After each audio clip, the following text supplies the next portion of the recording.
Good evening, gentlemen. Good evening, 4D. Good evening, Viv. Good evening, 4D. Good evening, Bronze. It is Thursday, the 2nd of October, 2025. Storm the Teacup, episode 34. Wonderful. As we slip and slide into the autumnal mists and ice and fog. Yeah, indeed. Got that to look forward to. Yeah. Okay. I was saying to Bronze, a very somber day for us to be doing our chat because it's been, well, obviously the news this morning in Manchester. I'll bring that as the first order of the day. Like crazy guys. Yeah. Well, welcome to the new normal. Yeah, I was saying I've been hearing some news from various ex forces and that, and saying that they think this is the beginning of a really bad phase coming here. And then apparently the Americans have already warned that December is supposed to be some kind of massive attack on the West. As I said, Bronze, we've been talking about this for ages before we even were doing this on Rumble and stuff. But I think we've always said that we think we're already at war. I just wonder how many of the public are going to realise what the heck's going on to our country at the moment. Yeah, I mean, just for anyone who doesn't know, I'm sure most people do, but there was an attack on a synagogue in Manchester this morning. And so a couple of people, I think, have been reported dead, a couple of innocents, and the attacker was shot by police because they suspected he had some kind of IED device attached to him. And they still, of course, haven't released the identity of the attacker because he's not white. I think that one's pretty obvious to start with. But I have seen a picture who's online. I can't verify if it's true or not. Who they say was the attacker, and he, how should we say, he fits the description that everybody would expect in this type of attack. Let's just leave it at that. And it's, I mean, how many more times? How many more times?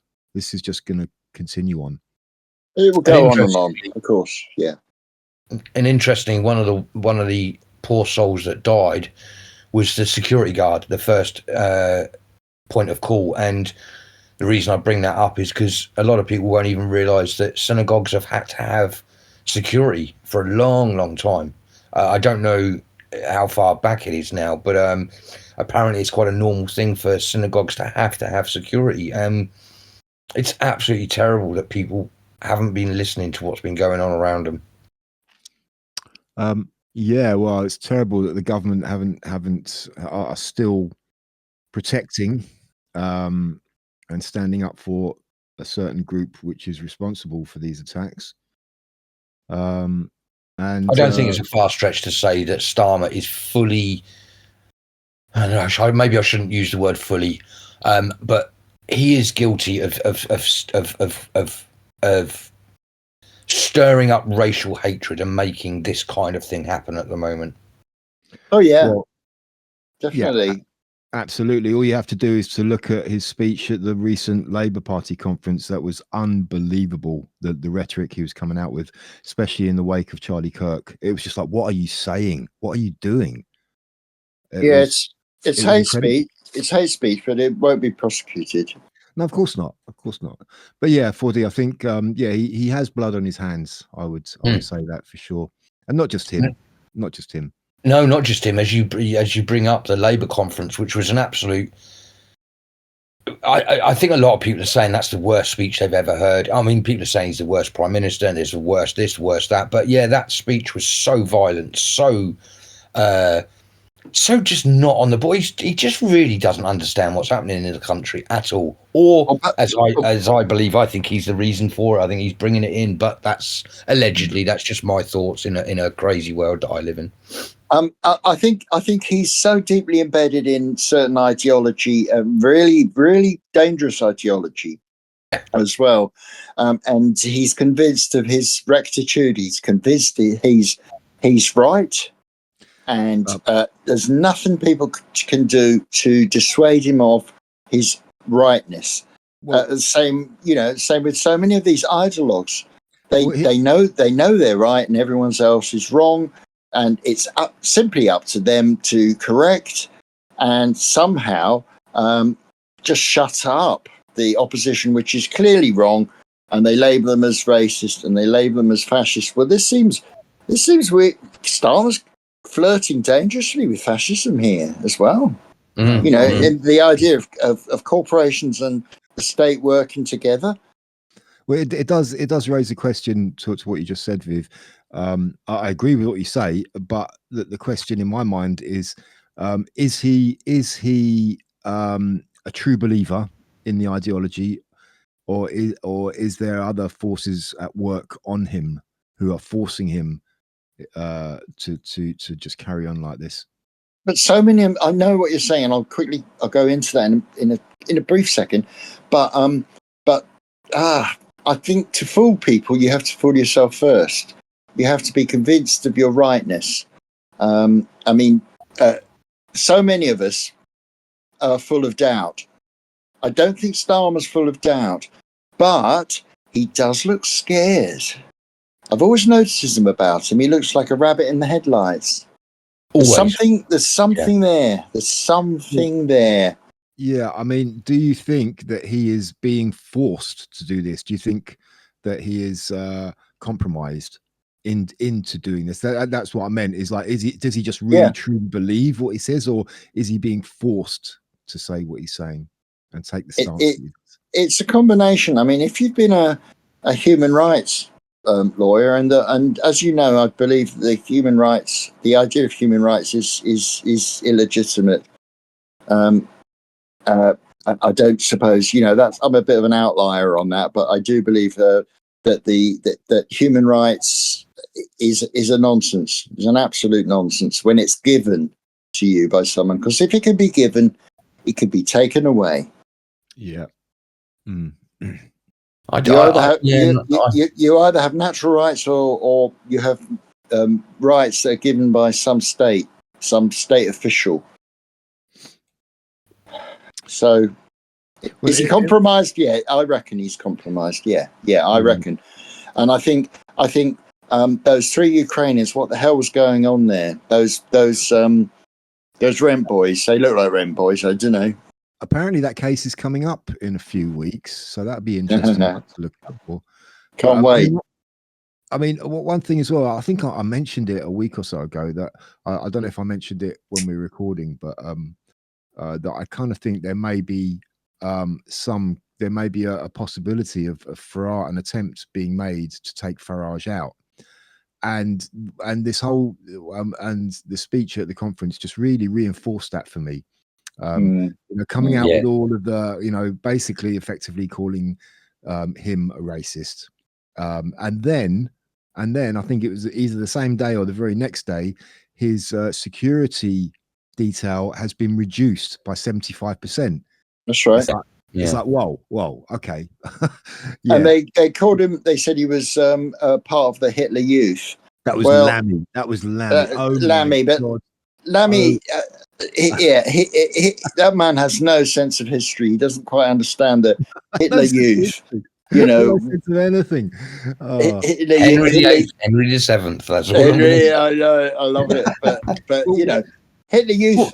Excuse me, but they kind of ceased to exist in the mid 40s, and certainly by the end of the war, there was no Hitler Youth. Well, Diane Abbott was quite disgusting as well. Oh yeah, she's always disgusting, that one. Well, yeah. But I mean, the statement made by Lammy was just everything about it was just ridiculous. He came out. The first thing he said was, because I think the reporter, I think it's a BBC reporter, said, is Nigel Farage racist? And I mean, obviously that's a BBC playing their part in the whole thing. And Lammy, the first thing he said was, well, I'm not going to play the man. I'm going to play the ball. And then the very next thing he said was, Farage flirted with Hitler Youth. It's like, you just completely contradicted yourself. You are completely playing the man. And then about, what was it? I don't know, however long it was, 15 minutes later, he had to come back on. And it wasn't even really an apology. It was more him just sort of trying to cover his tracks. But what a shit show. Really, what a fucking show. Yeah. Unbelievable. Yeah. But we must remember that that this goes a long way back. We can't just blame Starmer. We can certainly blame Boris and the what's being called now the Boris wave. Well, I would say right, every single administration, beginning with Tony Blair in '97, and the only one who maybe might have tried to change tack on everything was Liz Truss, and they got rid of her in 30 days. Yeah. And if you listen to the things that she's kind of going out and doing a few interviews these days, and she's actually coming out with some really base stuff. Maybe because it's, you know, she's in a position where she can now.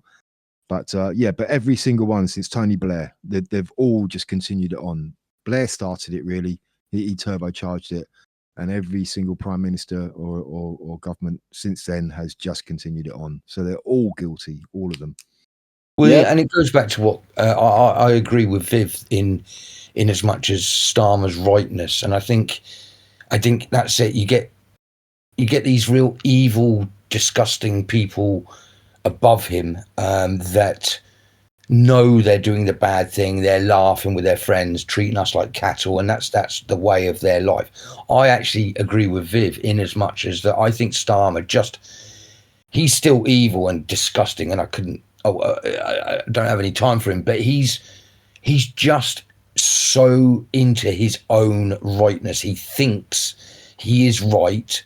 Because and like you say, he looks like a scared little rabbit in the headlights. It's this, and that's what gives it away for me. That he kind of looks as if to say, "What do you mean I'm not right?" He has no concept that he isn't right, and it's a terrible thing.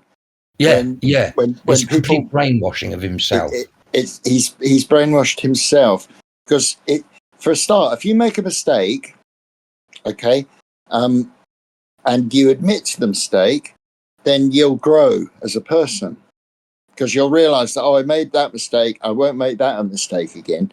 But to not admit your mistakes means that you're just stuck in the same old groove. You're still a child, really, saying it wasn't me. A big boy did it and ran away, you know? Well, and it's also very narcissistic. Narcissistic. Mm. Well, I mean, I think also it's like being of the opinion that you have actually made a mistake, because this is the classic woke liberal mindset. It's not only do they believe they are right, but even when they're wrong, they consider it still to be right because it's necessary to achieve what they want to do, which they believe is right. So even if it's completely wrong and so it totally screws everything up, they say, "Oh, that's necessary. That's necessary to get where I want to go because I am right at the end of the day." It's like acceptable losses, collateral damage, all of that sort of stuff. Indeed, and we must remember that Starmer has spent his life as a proven lawyer and someone deeply embedded in the legal system, and he's been arguing. He's been arguing for all of his life. And he's set in his opinions. So that seems really hard to believe because he's really crap at arguing. He just comes out with the same old sound bites every time now. He's also very crap. We've had free speech for a very, very long time. It's like, how many times has he said that? He said that again and again, exactly the same. Yeah, and in the same ways as well. Yeah. He really does sound like a Dalek. Yeah, it's absolutely awful. I don't see how worse it can get. I don't. We keep on. It can do. I mean, maybe Lammy will become prime minister. Well, and he's also very bad at law.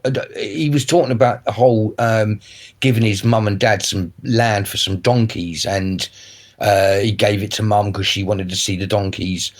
He doesn't understand what a trust fund is. Even I understand what a trust fund is, and I'm not very versed in any of the things he would be versed in. And also, I'd like to ask the question of what happened to those 4 donkeys. There's probably a bigger story here. Of course he understands what a trust fund is. He just didn't want to answer the question. He was trying because he knew he was in shit. They mustn't tell us. They must not tell us about trust funds. They mustn't let us know.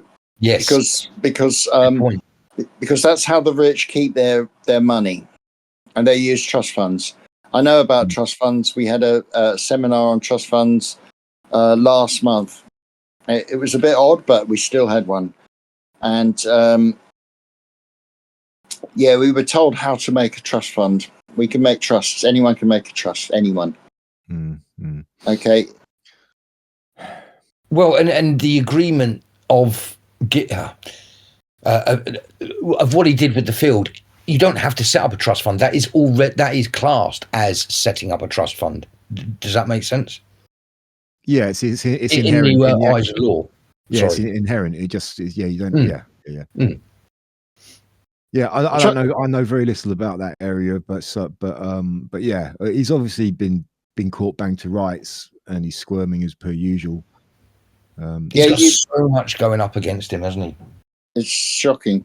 Trust funds basically, you put your property, everything you own, in trust. You get trustees, and it's a way of passing on your property, keeping what you own, out of the hands of the taxman of inheritance tax. Basically, you're saying, oh, in the event of my death, this will go to. It's not like a will, but in the event of my death, the trust will continue in the name of blah blah blah. Those people you want to continue with. This is how the rich keep their riches. Yeah. But anyone can do it. Anyone can do it. You're advised to put any property you've got in a trust fund. I'm going to do this myself. I'm not a property owner as such, but I do have a bit of land, and I don't want the state nicking it. So I will put it in a trust fund when I get around to it. But bloody hell, it's a bit complicated, as you know. Things like affidavits and all that. That's complex stuff. But it can be done if you apply yourself. Yeah. Indeed. Yeah, indeed. What else have I written down? Oh, there is so much going on, and I think I've mentioned the name John Wedger before, but John Wedger is an ex police detective, and I'd been made aware of his name about 10 odd years ago, actually longer than that, and I'd reached out to him about 10 years ago, and I had a chat with him on the phone, and had quite a lengthy email conversation with him, and it was because I'd sort of found out about the PDF file rings in this country, and it really shocked me, and I wanted to know more about it. It's also how I got to know Tommy Robinson and got involved with him. He was the only one fighting for it at the time. But John Wedger was an ex-police detective, as I say, and he was coming out with some real dark stuff about satanic I have to be careful because I know we can't say things, and I don't want to put that boing noise over me. But John Wedger, getting back to the point, he was on Talk TV today, scratching the surface about some of the satanic stuff he was talking about, and he never mentioned many names in current politics, but he was mentioning that it was in politics. He was in the Met Police. And like I say, he went into some quite disturbing graphic detail into some of the stuff. I don't think you can even find his stuff on YouTube anymore. But he was on Talk TV today, scratching the surface of some of the stuff. And when I say scratching the surface, he was actually going quite deep in some of the words he used. But I thought to myself, if he is getting a voice on, even though I don't support Talk TV, if he's getting a voice on Talk TV, I think, I really do think that the lid is off of all of this criminal stuff. All of the stuff that we've been talking about for years and years. It's going to get worse. It's going to get worse. But I think this is supposed to be our healing. I really do. Well, yeah. I mean, I saw that, and I think that was. John Wedger, like you said, he was an ex Metropolitan Police detective, and he was investigating child abuse, basically.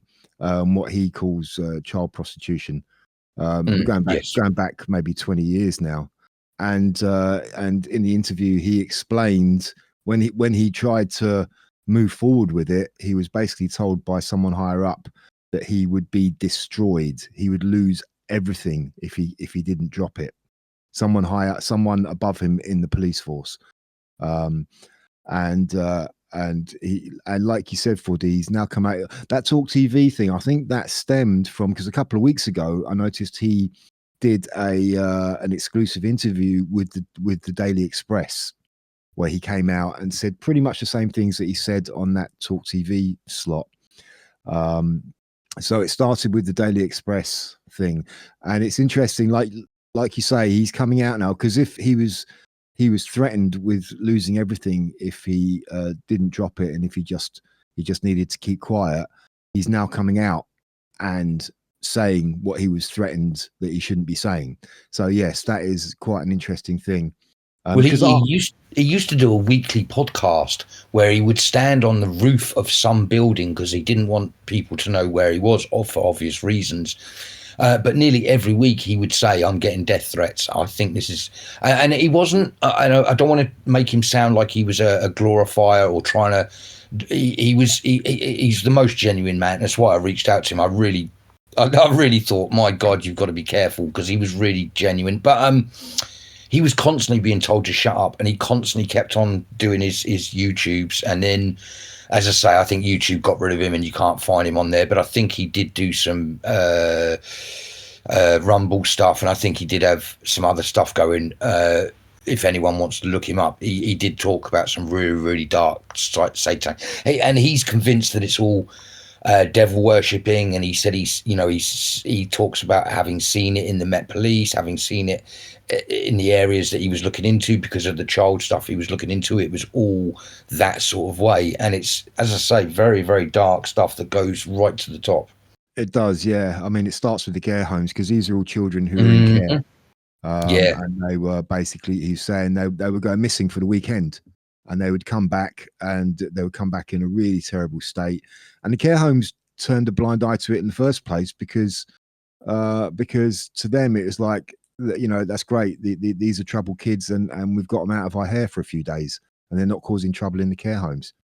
And there was a lot of money passing hands, because as he talks, like they would be sold out up to 100, 200 times, and for most of them it would be until they died, and they would be just cast away. But there was a lot of money being made in the time of those poor souls. Yeah, I mean, I became aware of him. It was going back a few years now. He came across my radar, and he was coming out with this stuff. And then I started seeing some other things sort of throwing shade on him and accusing him of being fake and this, that, and the other. And then he seemed to disappear. That's right. So the heat was obviously on him, and maybe he just thought, I'll lie low. But now he obviously feels it's a better time now to come out and start pushing it again, which is really good. It's really good. Like you say, it's like, this is starting to go onto, the Daily Express and Talk TV. This is, and they're having him on, and they're giving him a fair interview, a fair shout. It's like, yeah, okay, maybe something is going forward here. And also he implicates Sadiq Khan in it as well. I mean, we've had the recent when he was questioned by Susan Hall in the London Assembly about grooming gangs in London, and the guy was just so like, "Oh, I don't know what you mean. Please explain what you mean by," he was just being such an asshole. And then John Wedger's come out with this, and now he's released a statement saying these are all lies. These are lies. They're politically motivated and blah. And it's just like, wow, this guy is scum of the earth, Khan. Absolutely scum of the earth. Yeah. And he's the guy in charge of the Metropolitan Police. He is a person in a position to be able to really do something about this. To a point, Wedger was saying, on my own, I found 50 kids, found 50 of these kids in 3 days. Because if you have a dedicated unit within the police on this case, imagine what they could uncover. But obviously they don't want to uncover it, because they're all involved in it. Not all of them, but enough of them that's the last thing they want.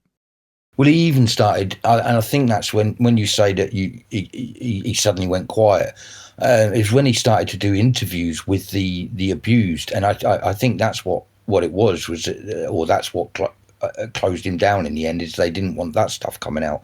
And Mm. again, to some of those real brave people that spoke to him, I most of the time I could watch about 5 minutes of it, and I'm quite an emotional soul now, and I get it. It gets to me too much. I can't listen to it. I end up crying or going off and having to calm down with a joint. But yeah, real hard life, real obviously hard life stories that are beyond most people's understanding for what evil really is.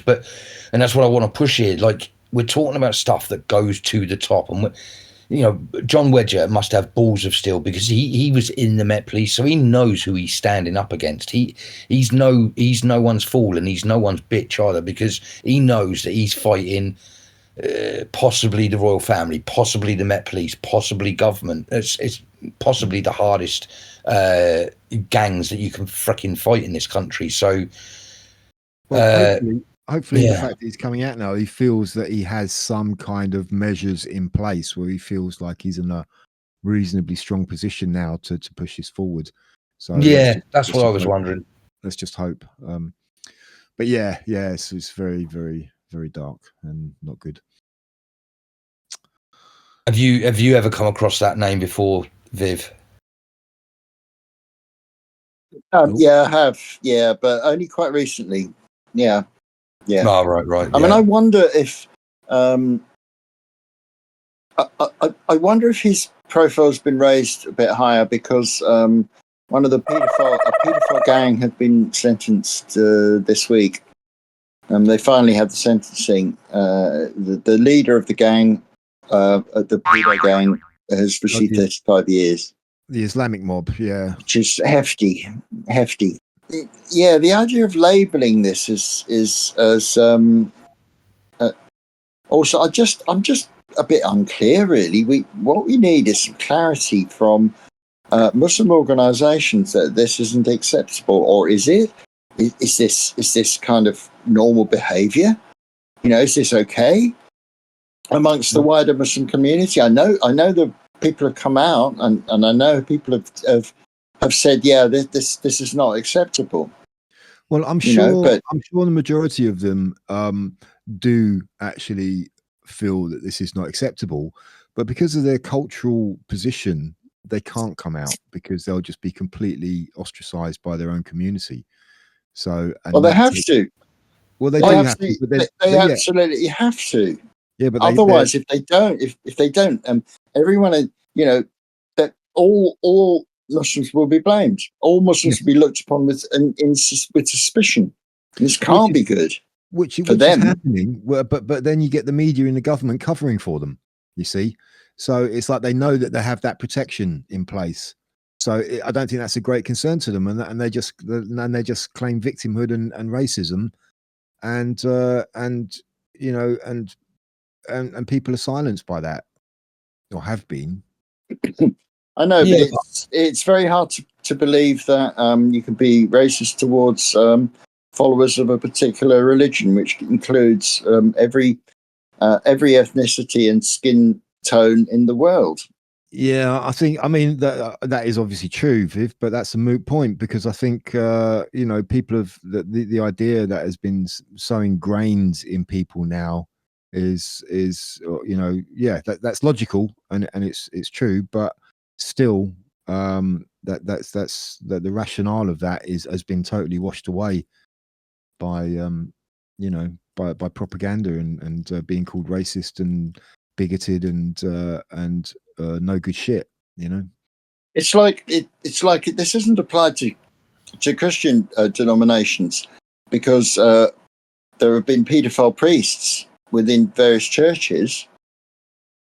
Yeah, it's like the whole thing of basically a blanket condemnation. Also, the term that that every single person is to blame for the actions of one person. It's not really, this is really tricky. This is very, very tricky territory here. It is, yeah. I mean, I think there is a kind of subtle differences there. I mean, there was a scandal. I don't know how long ago it was now, 20 years ago, about the Catholic priests Yeah. And a lot of stuff came out about them. But with them, I think it was just down to sexual deviancy. But with this current crop, it's more than that. It's about power, and I think there is a racial element to it, and it's not just about sexual deviancy. That I think that's kind of Yeah. one of the lower rungs on their ladder. It does appear to be. I mean, why target white and Sikh girls? We have to ask ourselves that. Oh yeah, exactly. And there's also money and power. A lot of these are organized gangs, and it's not just abuse of children. It's also, there's kind of drugs involved as well, and sort of stuff. It's general human trafficking, drug trafficking. And the police are kind of in on it in a certain way, I think, just to try and keep the peace. So they turned a blind eye. I mean, I suppose the basis of my question is, it's really, is this clearly, what occurred with the Catholic priest scandals, and probably still occurring, is this part of the religion of Catholicism, or are these aberrations? And as you say, So they're aberrations, definitely. I mean, nowhere in Catholicism do they preach that, do they? So it within Islam, is this part of the religion? That would be troubling if it were. It's an interpretation, I think, in certain ways. It depends how much of it out on a limb you want to go, but I believe the words are actually written in their books that we are the infidels, and that their religion believes that they have to take us over. So I'm sorry if that sounds racist, but that's what I've believed. I was trained and told that that's what they want to do. So we've got to stop trying to fart ass around this. This is a takeover. They want us dead. They don't believe in Christianity. They think it's an abomination. Their book says that we are infidels, and that doesn't mean that I'm blaming every Muslim or that I'm blaming the book of Islam. I'm blaming the people that read that and take that out literally. But I think I'm right in saying that it's actually written in their words, in their book. Well, I mean, a definite distinction is with the Catholic priests. They were doing it to Catholic boys. But with these Islamic rape gangs, they're not doing it to Islamic girls. They're doing it to everyone. They're not doing it to anybody Islamic. They're doing it to people of other cultures and other faiths. So that is a very distinct. And there's filth in every religion. Let's not sort of say that one religion is better than the other. As Bronze rightly points out, Catholics have been, in my small time on this planet, I've heard nothing but bad things about Catholic priests and young children. I grew up in Portsmouth, and there was a terrible story about one of the Christian churches that was fiddling with children for many decades. So all religions have got their bad bits. But yes, in one particular religion, it is written that they want to do that to us. But, there's also the whole Freemasonry, there's the Fabian, there's the deep state, there's all these things that we talk about. It's anything bad, evil brings in a lot of money. Anything with money involves men with power. Every one of those people with power have got it through some sort of dodgy means. If they're in Parliament, if we all know that prominent members of Parliament have been involved in kiddie fiddling and other stuff, I don't even know if I'm allowed to say that word actually, but then we know that it's a big gang. They're all involved in it. You don't get to the top echelons unless you're with them. You know what I mean? Yeah. I mean, I sometimes wonder to myself, is the cover up of paedophilia because the legislators and the parliamentarians are also involved in paedophilia themselves. Yeah.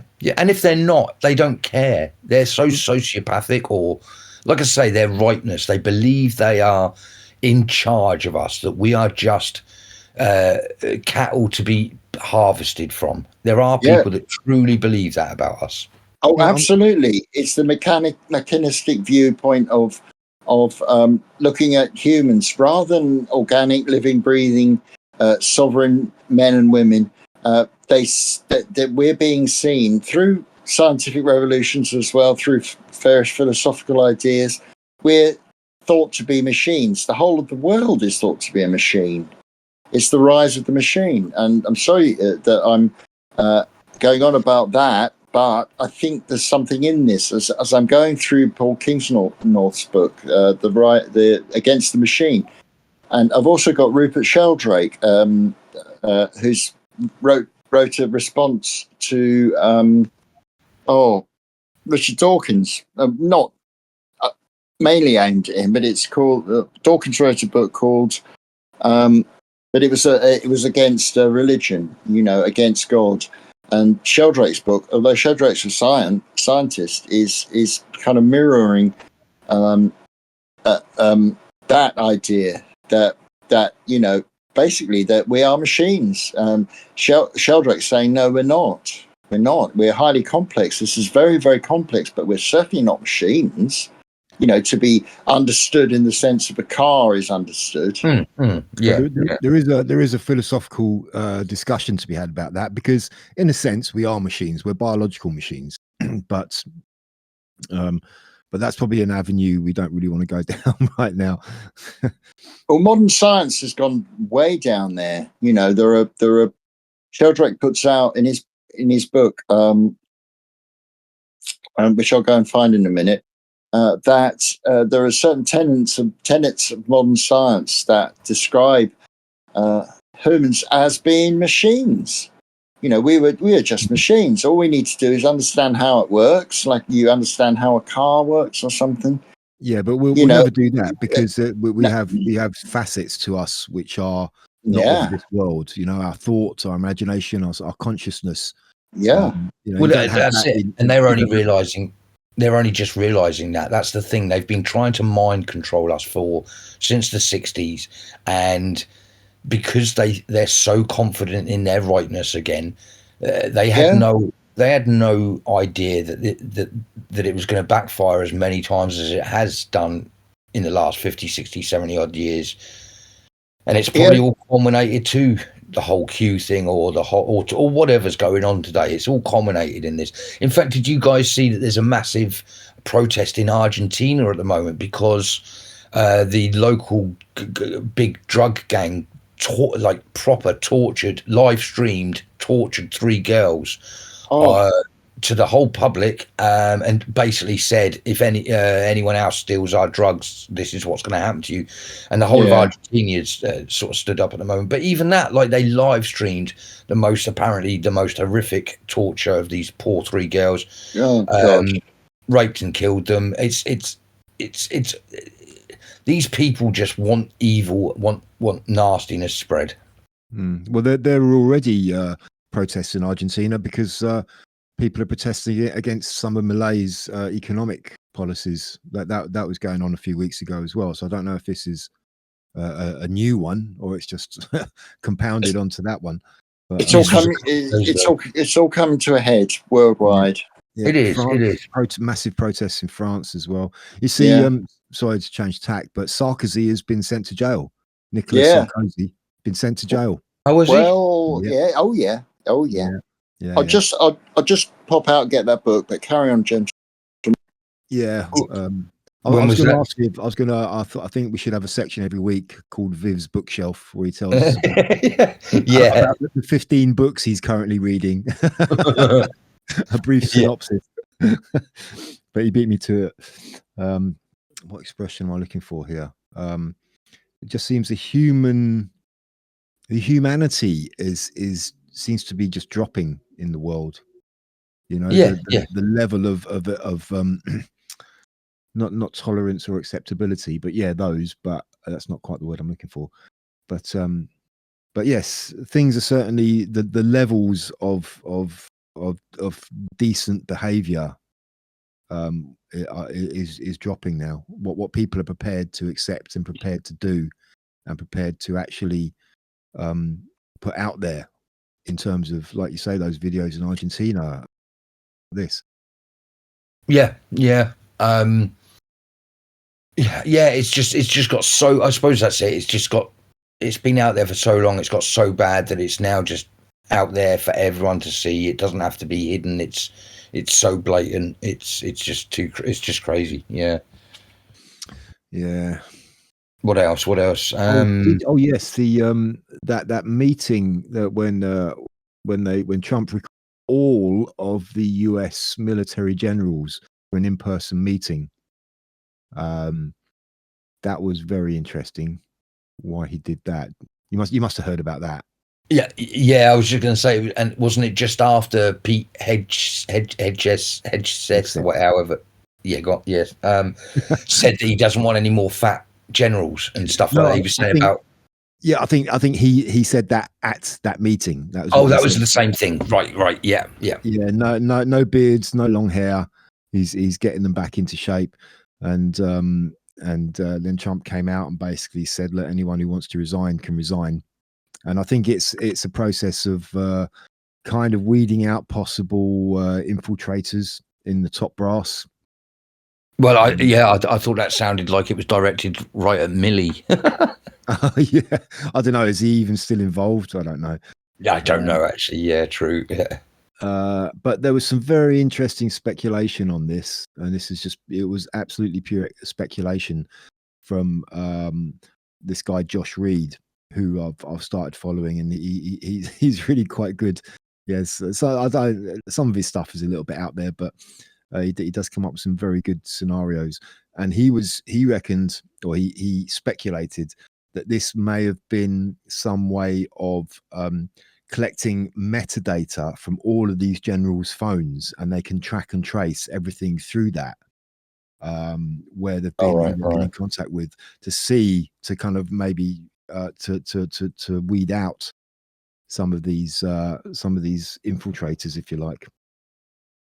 Yeah, I think things like that have already been done. I think they were done when Trump first came into power, or around 2017. Because as I said, if Q was real, they wouldn't have started saying things unless they already knew they were in a good enough position to be able to say those things. And so thus, I think we're all 10, 20 years behind what's actually going on behind the scenes. I hope, I suppose, that the top one, I've said it before, I think the top ones have already been taken out, the ones that we would never have heard about anyway. So we're not aware of them anyway, so it won't matter to us. But I think they were taken out already, and it's been a slow, certainly for me, it's been a slow 10 years of them trying to work out how they get them all out. They've got the evidence on them. They just had to work out how they do it legally and correctly. As Trump said, he wanted to do it all legally and by the book. Well, and that's probably a hard thing to do. Yeah, I mean, they needed to have the public opinion on their side as well, which he and didn't public do, opinion, yeah, which he didn't have. I mean, in his first term, he had a lot of people sort of in his staff who were disruptors, who weren't on his side, who he didn't really know. He didn't really know where they were, where they stood, and a lot of kind of people in there obstructing what he was trying to do. This time, it seems like he's got a much clearer idea of who's who. So yeah, I mean, James Comey has been indicted as well. I was just going to mention his name. Yeah. Which seems, I don't know. There's more to that, because what he's been accused of are relatively, it seems, minor, and people in the know commentating on it seem to say he's I think for the things, it's like was it lying to Congress, I think, and there was one other charge, and they say he's unlikely to serve jail time. He's unlikely to serve jail time. So it kind of seems like he'll probably get off in one way or another, which you kind of think it's like, well, from all the information which has been coming out about him, you'd kind of think he should be indicted for much more serious crimes.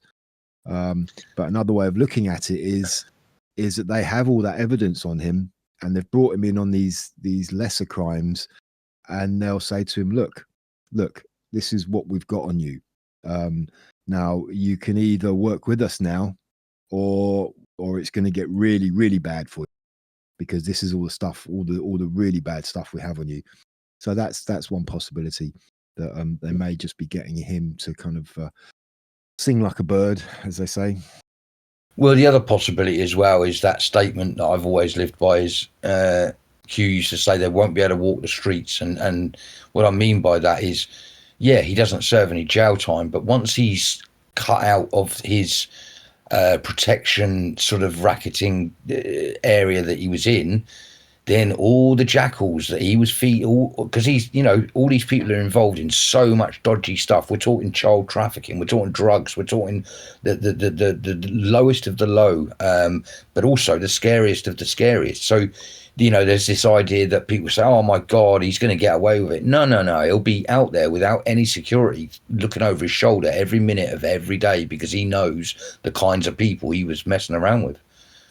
Yeah, but I kind of think maybe as well, it does seem like a thing that Trump seems to do is to give people a chance.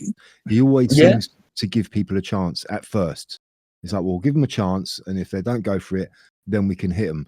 And I think he might be doing the same with Comey. He's giving him a chance. He's saying, like I said, he's like, you can come and work for us now, or that's it. That's your last chance. So kind of personally, I think he will have been given that chance a long time ago. I do think Comey is neck deep in it, especially with that suicide pebbles thing in the beach recently. That was like, he's either in a very desperate place to do that, or he's gone mental, sort of thing. Yeah, but also he's not the top dog. They're not the one. He's not the one they're really after. They're really after the unnamed, unknown to the public ones who are really pulling the strings, and so they need to go for these people first, and to cut their strings, as it were. So and get them working for them, and then they can really go for the the meat and potatoes of it all.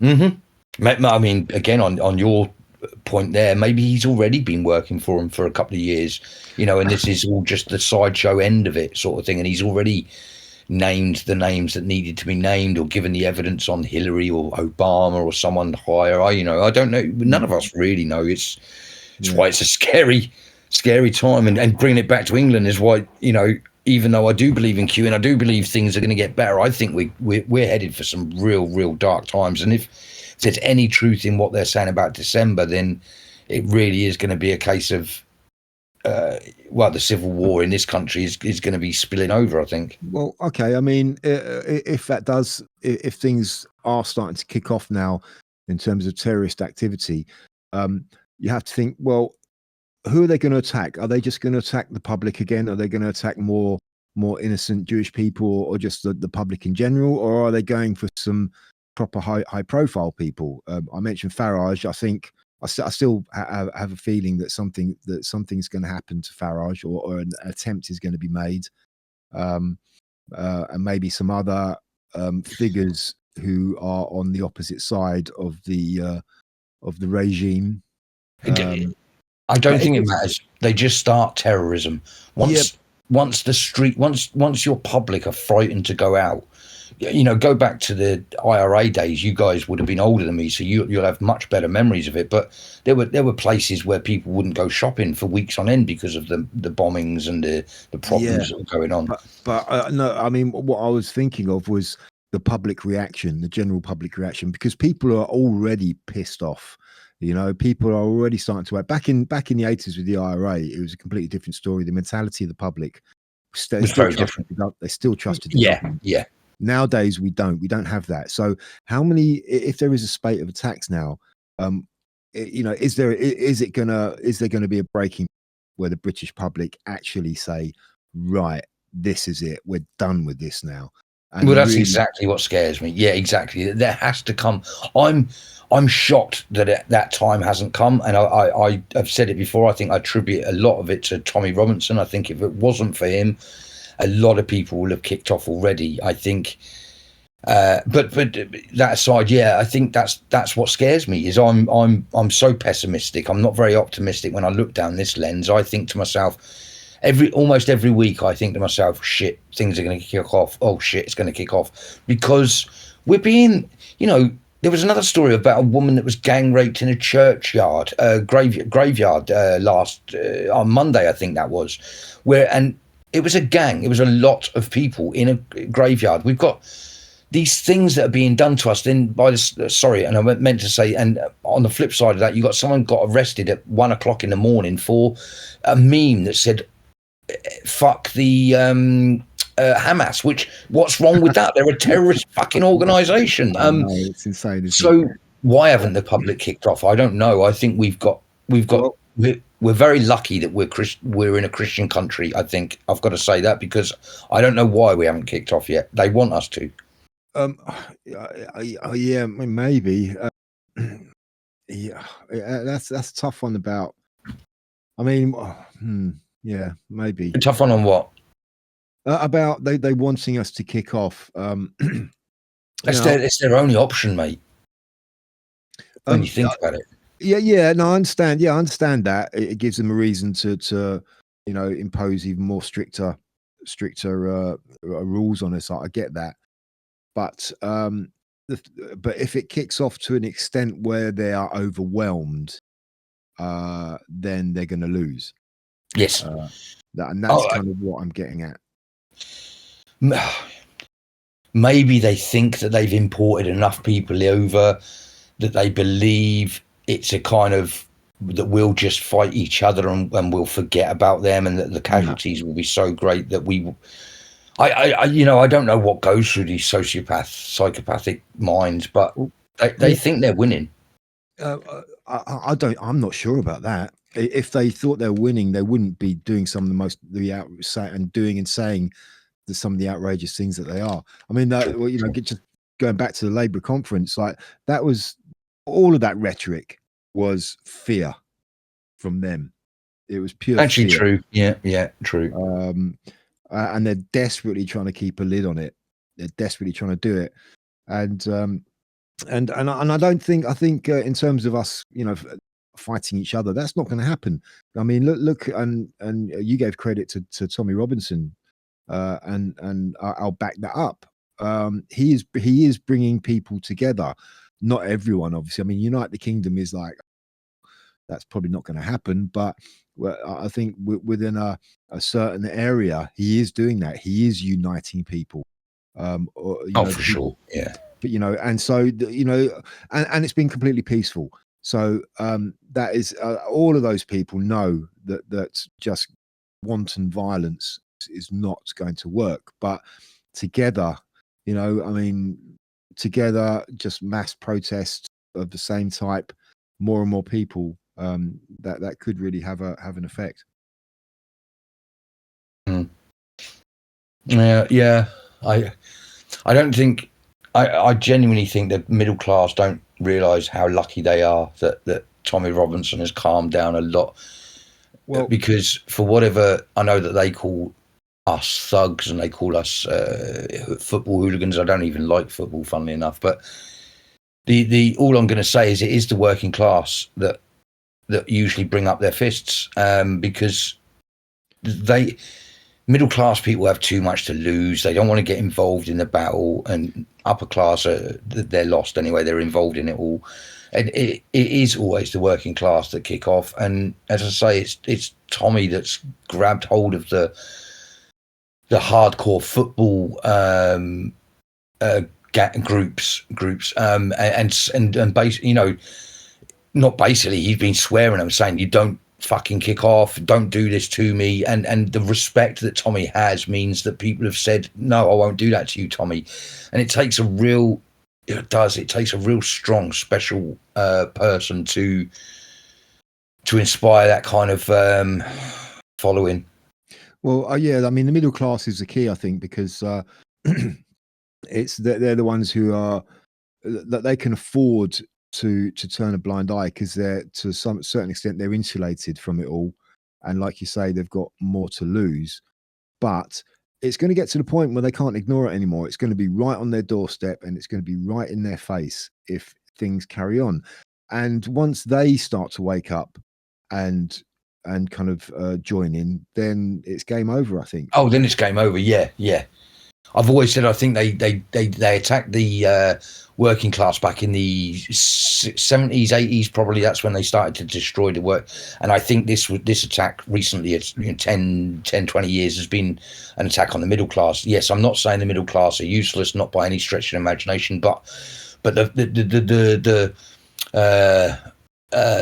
strong arm of the country is the working class, and then we need the money and the social structure of the middle class. Again, I'm not slagging them off at all. It's just that all I meant is that they don't realise how lucky they are that it hasn't kicked off, because they're not equipped to put up with it. No. Yeah, well, I think maybe they're going to start to realise how unlucky they are if they're not careful.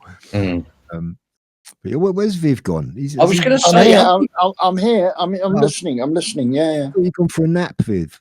We No, forget to tell people that he lives in Hogwarts, and the bookshelves go on for miles. Oh, no, I'm all right. I'm all right. I'm all right. Lost in your subterranean library. Oh, if only. Tell us what you found in your book, Viv. Yeah, the book's called. Yeah, of course. Ridiculous. I should forget this. It's called The Science Delusion. The Science Delusion. Mm-hmm. Yeah. Is that a kind of a sort of a dig at Dawkins' God delusion? Yeah, it is. Right. It is. I mean, he just to quickly run through the introduction, when he talks about there are 10 dogmas of modern science. 10 core beliefs that most scientists take for granted and don't examine. Number one, everything is essentially mechanical. Dogs, for example, are complex mechanisms rather than living organisms with goals of their own. Even people are machines, lumbering robots, in Richard Dawkins' vivid phrase, with brains that are like genetically programmed computers. And so it goes on. It's about materialism, about how science has gone into total materialism and has ignored things like, for example, another book Sheldrake wrote. It is titled "Dogs That Know When Their Owners Are Coming Home." Oh, okay. How do you explain that, you mechanistic scientists? So yeah, there we go. The attacker at the synagogue is it's called well, he has he's basically Syrian. Oh, they've released. Oh, has it been released? Yeah. There you go. But of course, we knew that they wouldn't even need to release it. We know that by now. Yeah. If they don't release the name, we know the ethnicity and we know the religion of the person. Whether he's religious or not, we don't know. But it just seems everything it is happening at the moment is just giving Farage and Reform more and more power. Now everything is just falling into their lap, really, in terms of going that way. It's extraordinary, and that's what makes me suspicious. They're not going to. I still hold it's not going to be him. It's going to be Ben Habib. And I noticed he had his launch, didn't he? When was his launch? On the weekend. I think it was the weekend. Didn't they have to cancel it or something? They got it got mobbed. Yeah, it got mobbed. No, they carried. Well, I think it got cut short. I think that's what happened. But he didn't publicise it. I didn't know. I'm even signed up to Advance UK, but I didn't know that it was the launch party. He said he tried to keep it quiet because he knew it would be rough, and loads and loads. I don't want to give a number because I've forgotten what the number was, but lots and lots of people turned up, and I think I'd said it on the show months and months ago. I said it'd be amazing if him, Tommy Robinson, and who was my other one? I said, Liz Truss. I said if those three came together, it would be unbelievable.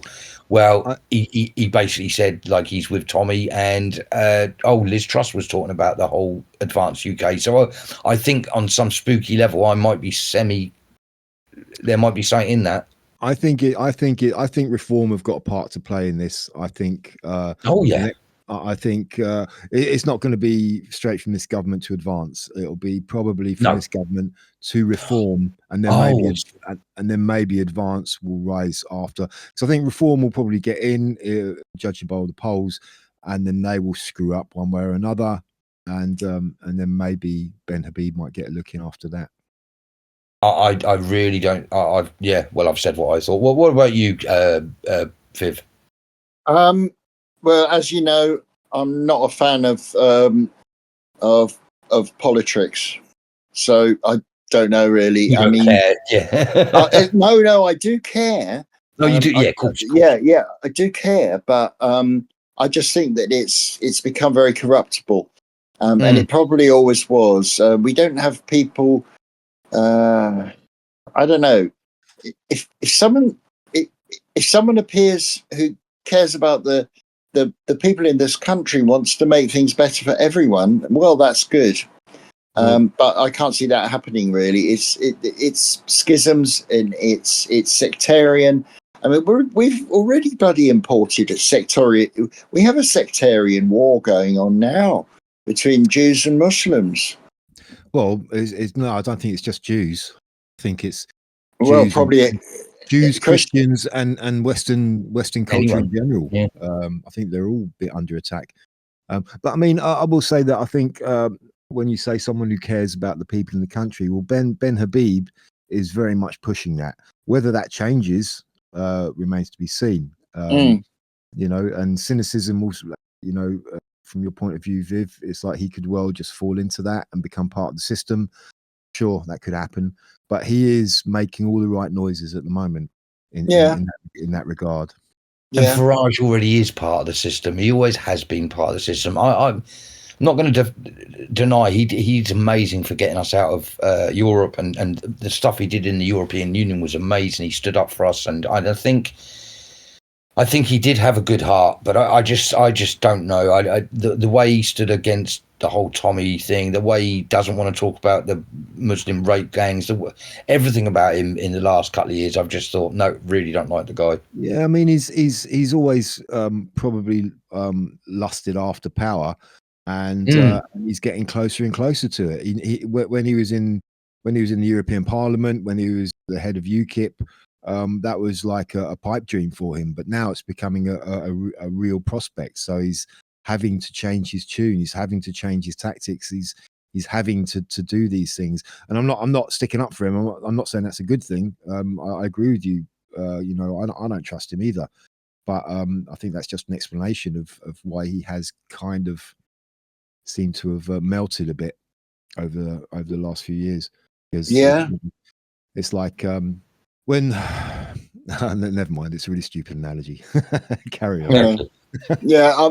I mean, my view, as you know, is that we need to build a parallel society, a decent society, and that comes from grassroots.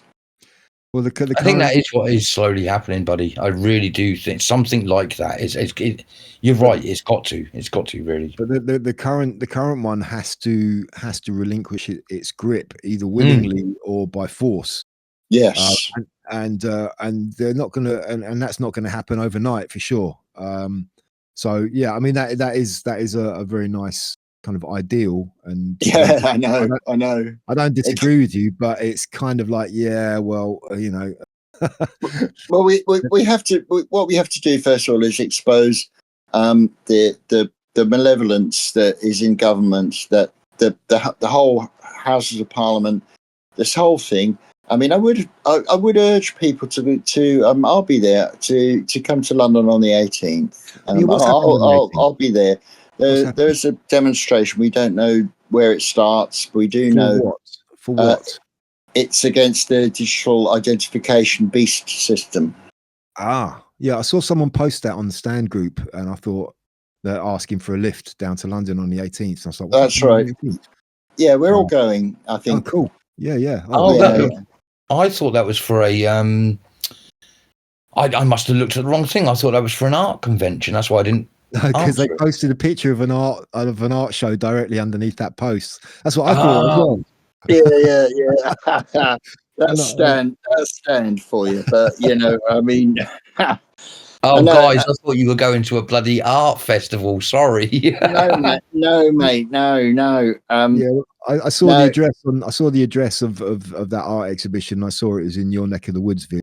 Oh, okay. Yeah. Oh, right. The two are not connected. They're not connected. It's massnoncompliance.com, Protest Central London, 1 p.m. Saturday, 18th of October. Nice. Starmer to make digital ID law.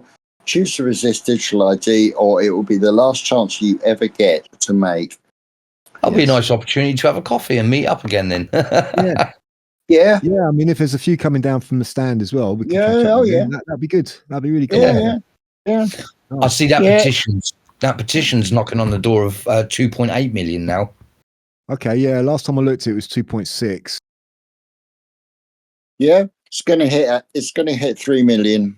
I mean, to be quite honest, I don't think they're going to be able to get this digital ID through. No, there's just going to be way too much opposition. I know. But it is certainly a wake up call for what they actually do want to do to us. Where even if it doesn't go through, it's kind of like, look, this is they're showing who they are. Believe them. Yeah, I mean, I'm getting good replies to this post as well. I'm getting Donna says, "I'm there even if it's like raining, and I don't do rain. It rained at Race. It rained at Race the Colours, and it was magnificent." Well, does she live in your neck of the woods and she doesn't like rain? That must be no. a tough one. No. This is Substack. Yeah, I know, but where is she located? She doesn't do don't rain. know. She's living in the wrong country. I know, but a lot of us don't do rain. I don't do rain, really. I've got to go trudge to work tomorrow, and it's going to be absolutely pissing it down. You have to do rain. So, you have to do rain. I don't know. When we went to the Tommy rally the weeks ago, it pissed down for about 5 minutes. It just fucking sheeted down on us. Didn't it just? And so I mean, I came prepared. I had my wet weather jacket, so I quickly put that on, and I was fine. But a lot of people got drenched, and then the sun came out again after about 10 minutes, so it was all right. But yeah, can't let a bit. Of rain. Yeah, I know. I think people will be going. I don't know how big it will be. I keep on promoting it, but I haven't got a big reach in Substack. I don't have many people. 210 or something followers, subscribers, whatever. I don't really know.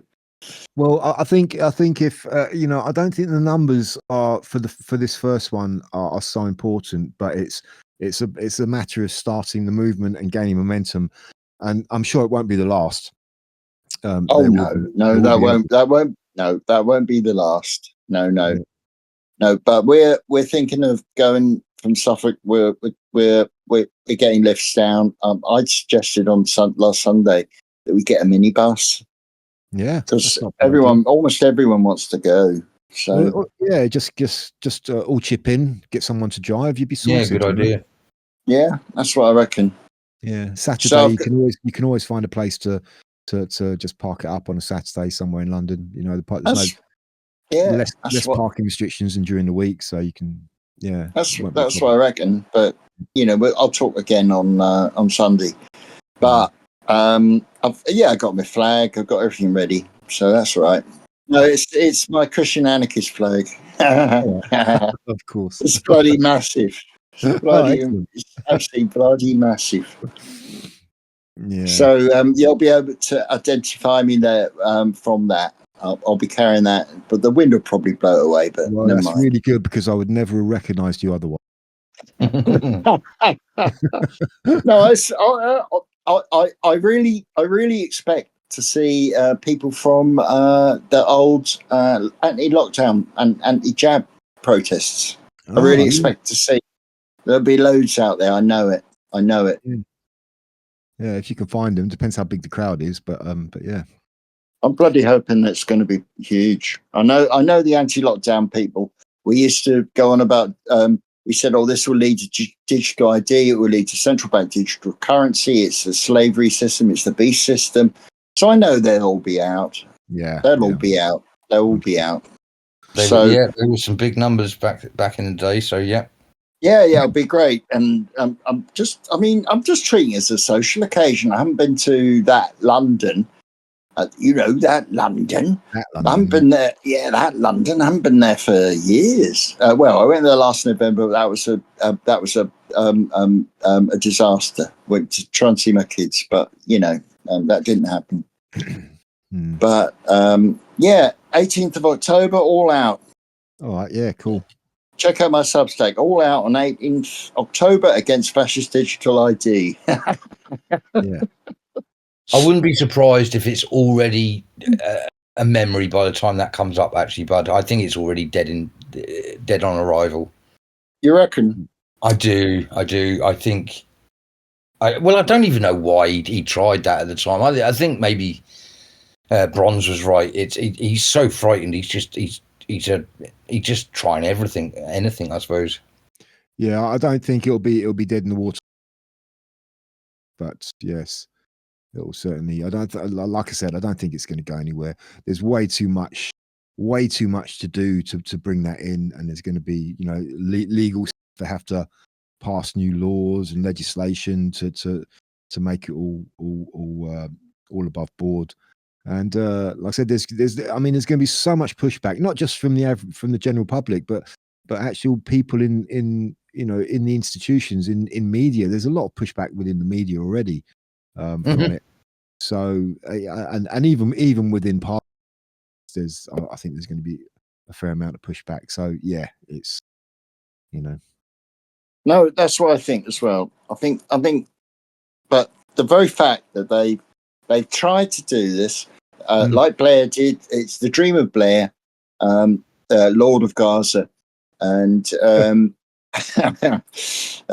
new Lord of Gaza. Yeah, my God, are we going back to the Crusades or what? Yeah. But anyway, Blair wanted it.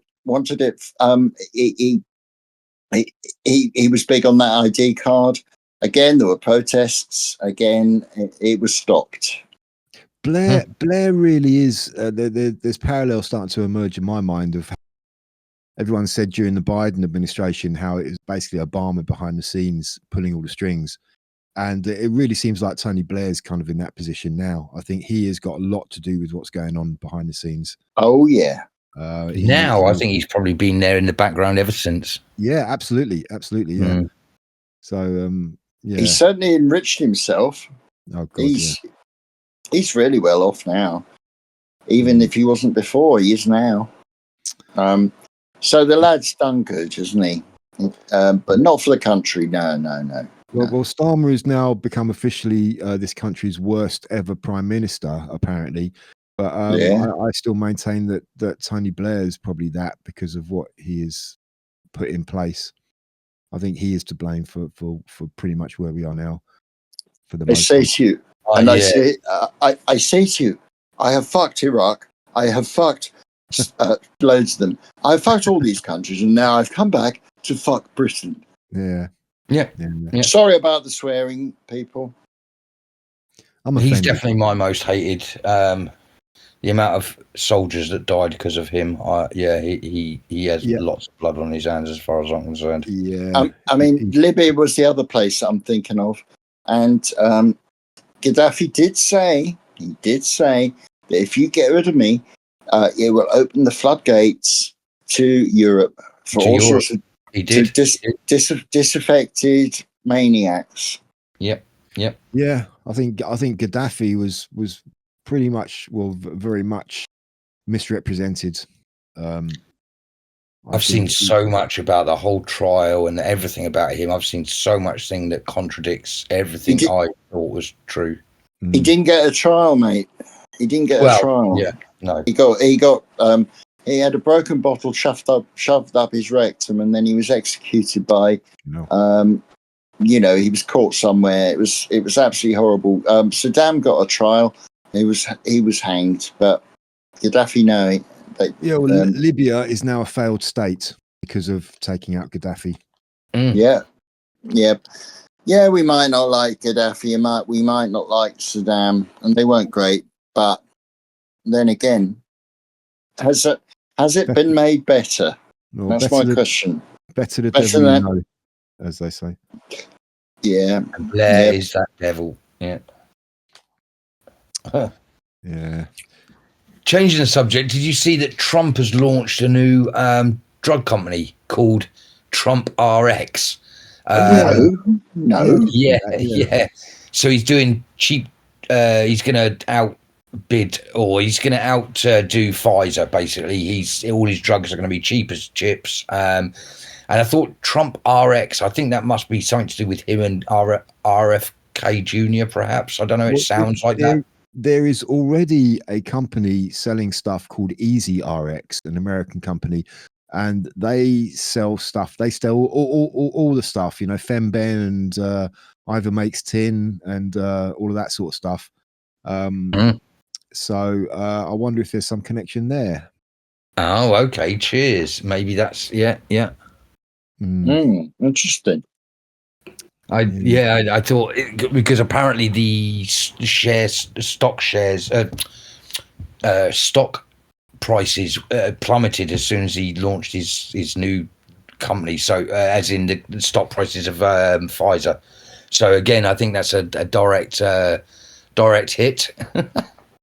Yeah, that's really, really interesting actually, because basically why it is exactly, you have to ask yourself, why is ivermectin why does Ivor make tin? Why does it get such a bad press? I mean, it ain't going to kill you. Because they couldn't make any money off of it. They want everybody to take the jabs, and that was standing in their way, because that was more effective than anything they were pushing. That's there why. You go. And how much was that tube? How much was the tube that I got? It was. I looked it up. It was only about £8. £8, yeah, something like that. Did you get yours, by the way? I didn't. No, I didn't. I didn't get around to it. Not that I particularly need it, to be honest with you, but I suppose it'd be kind of quite nice to have. But yeah, I was really shocked because that company I mentioned, the Easy RX, which is an American one, they're selling stuff for like $100 and stuff like that. I was like, wow. Similar kind of stuff. So, do you get this? Do you get this from? Because only time I've tried Ivermectin tin is it was Indian. Yeah, there were Indian websites selling it. Yeah. Yeah, I mean, someone gave it to me for a week's thing. I don't know if it works. I honestly don't know. Because I don't even think. I just think I had a cold. I didn't feel that bad. Well, I did take it. But it's hard to say with a lot of things, especially things like supplements. They don't exactly, it's not like taking a tab of acid and you're off your head for 12 hours. The effect is subtle. You wouldn't notice it. Yeah, I've got a new thing I want to check out. By the way, that walnut clove oil that I got, I tried it and didn't really agree with me, so I kind of knocked it on the head after a few days. Suffice to say, without going into too much detail, my toilet roll usage tripled. That's the thing. That's the thing. That's I'll tell you, that is why I stopped taking vitamin C that's commercially produced from the chemical. And I now take the British Supplements one that's made from cherries. Yeah, well, I've got a new one I want to check out, and it's meant to be really good, and it's completely natural, and you can buy it in your supermarket. Cloves are meant to have very, very good properties. Yeah, they certainly do. And you can just buy a jar of cloves and just eat a couple every day. They're meant to be very good. They have a lot of different benefits as well. So I'm going to give that a shot. Yeah, see if that helps. I've with the cooking of the Indian cooking, and I do, cloves feature strongly in that. I mean, English cookery, actually, to be honest, features cloves quite a lot. I know. Yeah, when I was a kid, my mum used to make baked apples, these big cooking apples, right? And she used to like core them, take the core out, fill it up with sugar, put it in the oven and bake it and stick all these cloves in it. That's right. Yeah. And she used to put them in stuff like bread and butter pudding and stuff like that as well. So, yeah. That's right. Apple pie. It's very good. They're very good for also for problems with your teeth. Yeah, they have they're kind of a natural oh god, I can't think of the word now. It's not antiseptic. Pain relief. Analgesic. Yeah, it's kind of numbs pain. It's good for numbing pain, anti-inflammatory, and all of that sort of stuff. Yeah, but yeah, they're meant to be very good for various different things as well. So yeah. So listen, I was out with someone. We were taking apples off a tree, a couple of us, and we were eating these apples off of a tree. And another person that was with us was like, "Oh my God, don't do that, guys! Isn't that dangerous?" Now this other person was in their late 20s, I suppose. 20s, I suppose. And I was like, "What do you mean? Is that dangerous?" And he said, "Well, they haven't been. You can't just eat apples off the tree. You've got to wait till they've been." Yeah, genuine. Like he's been taught that it's actually, I suppose, dangerous to eat them off the tree. You got to wait till the supermarket processes them and does whatever he thought the process. Sprays them with chemicals. You can't miss out your chemical fix. That's what he went. He said, no, they spray them and stuff. And I was like, yeah, that's the stuff I don't want, mate. No, you can eat them off the tree. But it may sound funny, but this is another thing where you're talking about cloves and all the things we take as supplements. But we forget that it's the other generations that haven't got a clue, and to that point, that doesn't even notice that or know that a natural product off the tree is probably the best way you can get it. Oh yeah, straight from nature. Absolutely. Yeah. Totally. There's no. How did we survive for thousands of years, for millennia? How on earth did humanity survive? Oh, I don't know. Without sprays, Well, we didn't. You see, it's all made up. It's a complete illusion. Like we only started living since like big pharma and the big chemical corporations. Yeah. Everything before that was all made up. It's all just fantasy. Yeah, that's right. Yeah, listen, it's almost 10 o'clock.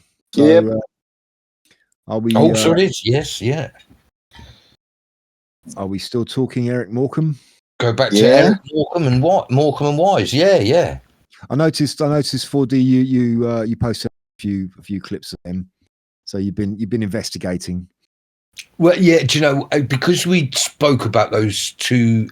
So it was the kitchen one and. What was the other one? And that conductor. Well, you'd mentioned both of those scenes, and I kind of went, "Oh yeah, I remember." But after the thing, I was like, "Oh, I don't know if I do remember." So watched them, and I thought I'd link them on the channel for anyone that had listened to us because I did think they were brilliant. And no, I hadn't. I've never seen the music one. That was brilliant. Oh yeah, Andre Previn, Mr. Preview. Yeah, Mr. Preview. Yeah, yeah, that's great. That one. Yeah, and the breakfast is really, really good as well. Their timing's great. It's very comical. That's a really good one. Yeah. I mean, I kind of I watched those again after you posted them up, and then of course the algorithm led on, and they did a lot of stuff. They used to have famous people on, and because they always used to have this running joke that Ernie Wise, he was like this playwright. He wrote plays, and he was always working on his new play. That's it, yeah. And the joke was like his plays were rubbish, right? But he thought he was some real talent. And they used to put on these kind of like these mock plays, and they'd always get famous people to kind of play a part in them and kind of take the piss out of themselves as well. And had people like Glenda Jackson and a lot of British TV stars like Des O'Connor, because they'd always take the piss out of Des O'Connor. And eventually they got him on, and it was all kind of the comedic awkwardness. And loads of quite famous people they had on. It was I've forgotten how many people they used to have on. If you remember, do you ever remember a woman called Suzanne Danielle? A woman called what? Sorry, Suzanne Danielle. She was like an English kind of actress model. I remember her. Yeah. She was quite foxy. She was on a few times, and Fenella Field.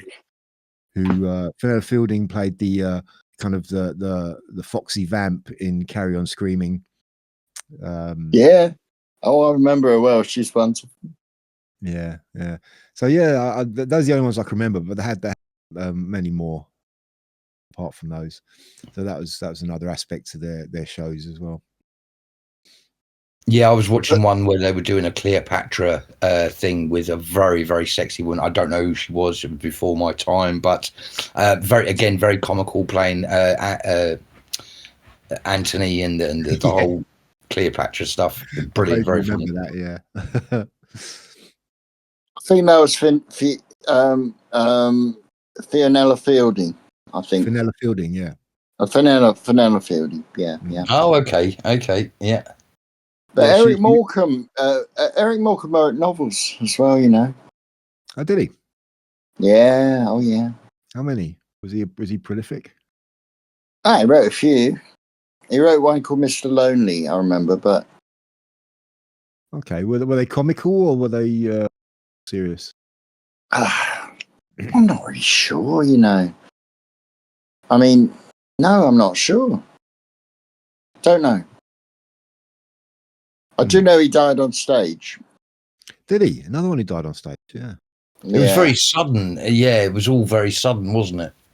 When was that? Was that back in the 80s, 1984 or something, was it? Or something like that? 84, yeah. Yeah, wow. 84. Yeah. Oh, He had a heart attack or something, didn't he? Yeah, he had a dicky heart, didn't I didn't know they'd done 4 feature-length films. They did 3 in the 60s, which was The Intelligence Man, the Riviera Touch, and The Magnificent 2. And then they did another film called Night Train to Murder. Oh, wow. Yeah, I think I didn't know they'd done any films. Yeah, I think it was the Intelligence Man. Was it Intelligence Man or Intelligence? I think that was one we mentioned last week, wasn't it? Where they played the secret agents. Right, yes. Yeah, I didn't realise they did that many. And yeah, it's because all 3 films in the 60s and one in, when was that one then? Oh, that was in the 80s. Oh, 83. Oh, really? Oh, okay. Oh, much The later. last film was done in 83. When did you say he died? 84. Oh, so it was just after their last film. Right. Yeah. Mr. Lonely was published. It looks really good, actually. It's a novel that follows. It was published in 1981. It follows the story of Sid Lewis, a struggling comedian who achieves television stardom, but struggles with success, excess, and philandering. And the novel draws on Morecambe's own experience in the entertainment industry, written after he experienced a heart attack. Yeah. Interesting. Goes to look at the bookshop. Here you go. Viv's buying more books. Yeah. Oh, stop me. Someone's got to stop me. Yeah, that kind of sounds that brought to mind Tony Hancock. Actually, he suffered very much with depression, didn't he? Yeah. Well-loved British comedian, and his private life was pretty dismal by the sounds of it. Ended up committing suicide, didn't he? I think. I believe so. Yeah. I do like him, actually. I do like Tony Hancock. Time that he's a bit out of time, but then again, you know, Punch and Judy Man, and the other one about when he tries to become an artist in Paris. That's right. Yeah, I've seen that. It's crazy, mental. Yeah. What is crazy is that whole mental health thing seems to come hand in hand with great comedians. They seem to have this dark depression that hangs over them, and it's almost like, you know, you have to, one of those yin and yangs, that you have to know depression to understand comedy. Yeah, I know. So true. Yeah. So true. As he searches through for copies or reasonably priced copies. Yeah, it's been reissued. Yeah. Yeah. I'll tell you what, it's a really good film. If anyone actually gets to see it, it's got Laurence Olivier in it. It's played by Harold Pinter. It's called The Entertainer, and it chronicles this really sad life of a fella who does end of the pier shows at the end of that whole what would we call it, sort of old school working men's clubs and doing summer holiday shows as comedians. It's called The Entertainer. Such a good film. My God. I think I might have heard of that. I don't think I've ever seen it, but it's John Osborne, actually. Sorry, I don't know if it's not Pinter. It's Osborne, John Osborne, I think. But really enjoyed that. Really enjoyed it. Larry Olivier was pretty damn good, I must admit, even though he's, a bit of a lovey. But he did. He was the original Lovey, surely, wasn't he? He was the original Lovey. He really was. He defined it. Yeah. He did. Oh, darling, I'm a thespian. Yeah, he was good in Battle of Britain. He played what's his name? Sir Hugh Dowding, the Air Vice. Yeah. No, he's been in loads of good films, loads of terrific films when the British film industry, which is still derided, but I hold up the British film industry. We've done some bloody good films, Yeah. Was he in that film with Michael Caine? And it was kind of a psychological thriller where they're playing off each other. I can't remember what it was called.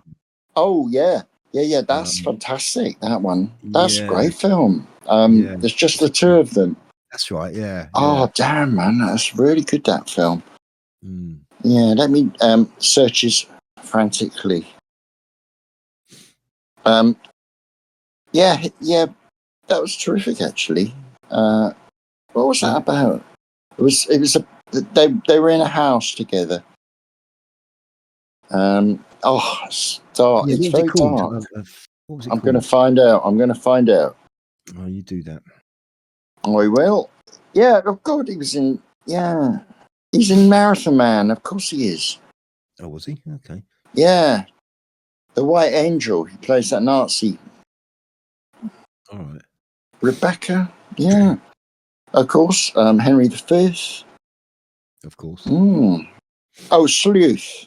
Sleuth. That was it. Yeah. That's the one. Oh, Sleuth. Yeah. Terrific. That's great stuff, that. Yeah. Well, anyway, on the subject of depression, a bit of advice. If you're depressed and your name is Morgan, go and spend the first half of the day in Germany for some positive affirmation.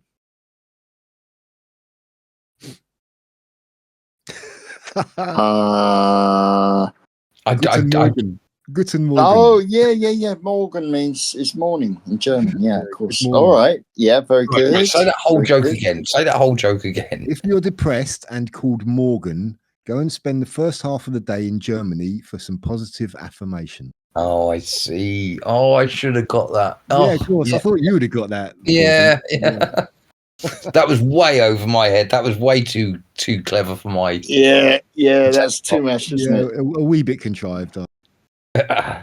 Knock, knock. Who's there? Cows go. I'm not even gonna dignify that one with an answer.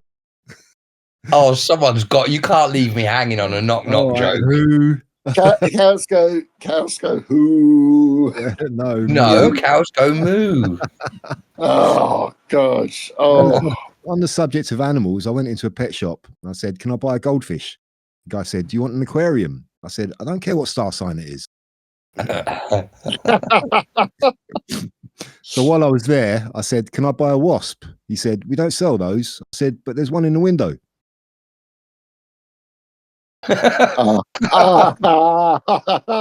it. Yeah, nice. That's a Tommy Cooper joke. That one. Tommy Cooper. Oh, we have to do him, don't we? We have to do Tommy.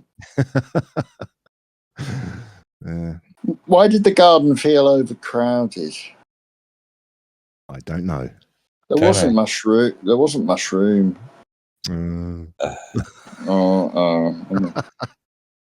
What do you call a boomerang that doesn't come back? A stick.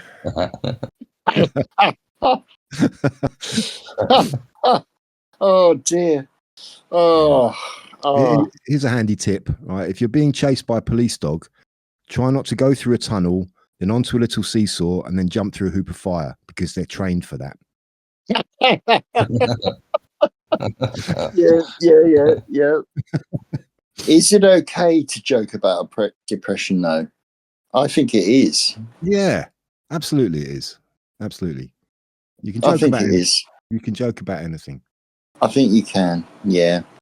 It's a coping mechanism, isn't it? Yeah. Yeah. And also, I love one of the things I love about British humour is that it takes the piss out of yourself. Yeah, you got to be able to laugh. Unfortunately, we're not able to get you to laugh because our jokes aren't good enough. But you know, no. I'm sure I've got jokes that I've made up myself, but I've forgot them. I know I did get a joke published once in the Beano or one of those magazines. Yeah, I did. It was it's really poor now. I was only 8 or something. What did the pharaohs eat in ancient Egypt? No idea. Fish and Cheops.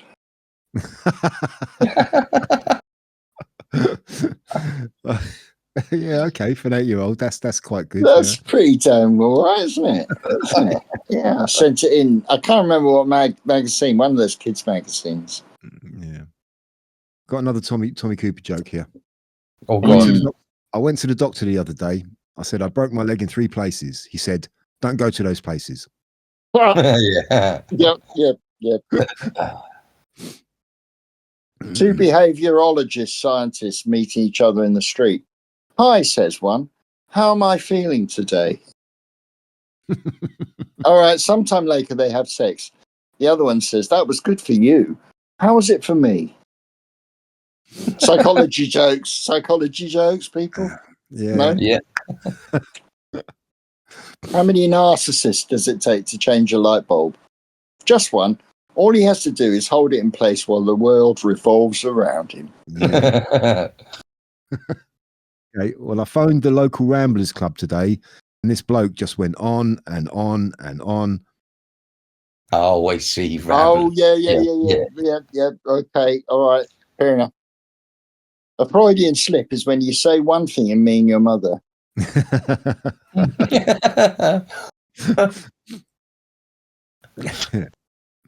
Yeah, militant feminists. I take my hat off to them. They don't like that.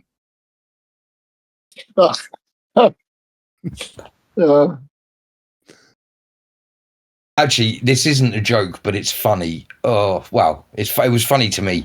Did you hear that apparently there was a whole group in America and England called the Rapture's Coming group, and they truly believed that the world was going to be raptured. I believe, is it on the 26th of last month?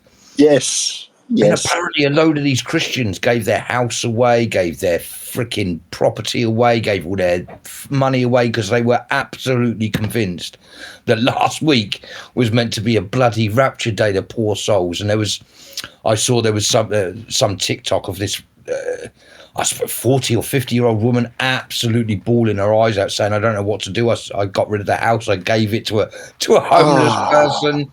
And like, no, you poor mate. People. This is not the first time. This keeps happening every few years. I know. Really? Yeah. You know, the rapture's coming on this date. Right. And it doesn't happen. And then they say, oh, no, now it's going to happen on this date. And they keep doing it. They keep pushing it forward. And of course, it never happens. So I know. It's like, well, okay. It's like, come on, people. Come on. Just look back. If it comes, it comes. Okay, don't give a date on this stuff because the date is always wrong. Remember Heaven's Gate? Remember Heaven's Gate cult?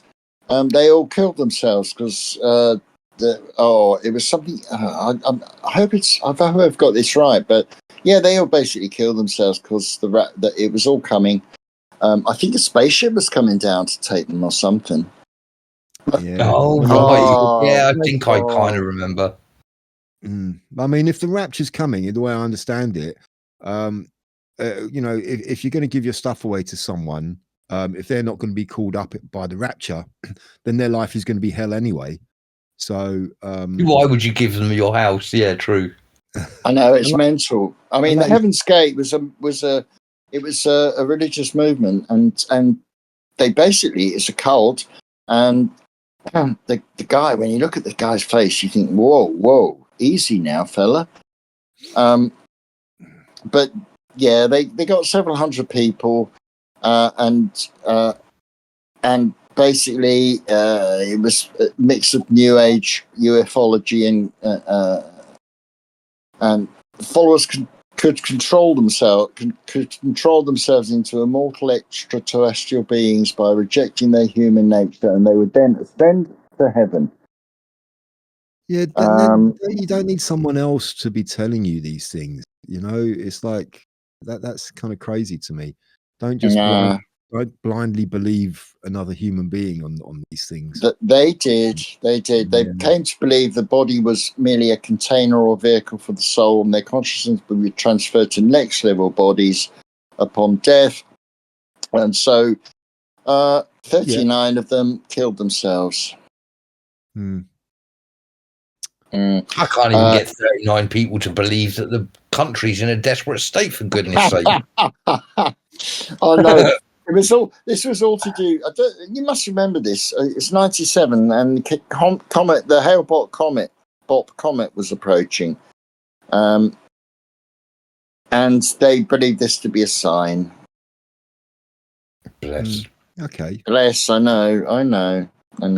One more Tommy Cooper joke. Yeah, go on then. A man went to the doctor and said, "I need help urgently. I keep dreaming that women come into my bedroom and I keep pushing them away." The doctor said, "What do you want me to do?" And the man said, "Cut my arms off." On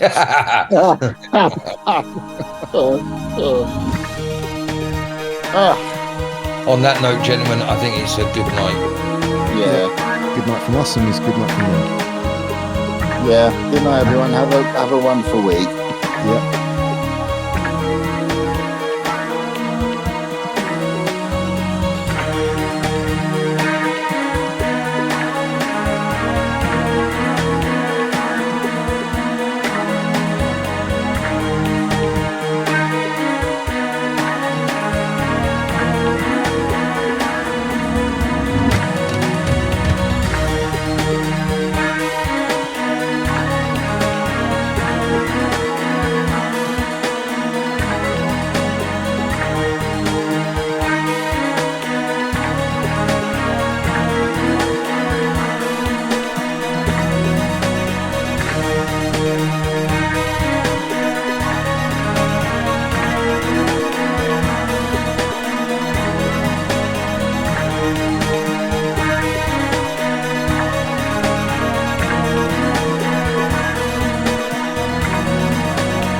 Cons built on cons, and that's why it's all going wrong, and everyone's noticing now because they've had to keep on building another con to make up for the con in the first place. I mean, that sounds like a description of every aspect of modern life these days. Yeah, it seems everyone's at it. It's become a norm. It never used to be like that. Never.